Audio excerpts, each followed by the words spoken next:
रात के 12:30 बजे का वक्त था। हामिद अपनी पुरानी मोटरसाइकिल पर सुनसान गलियों से गुजरता हुआ घर जा रहा था।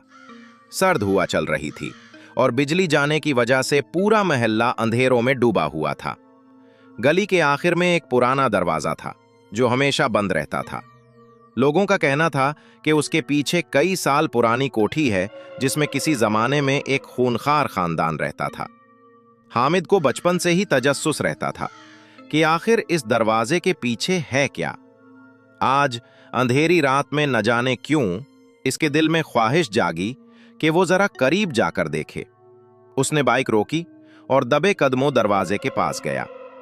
दरवाजा जंगालूद था, लेकिन हैरानी की बात यह थी कि वो आहिस्ता सा धकेला तो खुद ब खुद चरचराता हुआ खुल गया। अंदर कदम रखते ही हामिद को एक बोसीदा बाग दिखाई दिया। खुश्क दरख्तों की टहनियां हवा के साथ हिल रही थीं, जैसे किसी की हड्डियों की आवाज आ रही हो। कोठी दूर अंधेरे में खड़ी थी, जिसकी टूटी हुई खिड़कियों से ठंडी हवा के साथ साथ सरगोशियां भी सुनाई दे रही थीं। हामिद के कदम लरजने लगे, मगर तजस्सुस ने डर पर काबू पा लिया।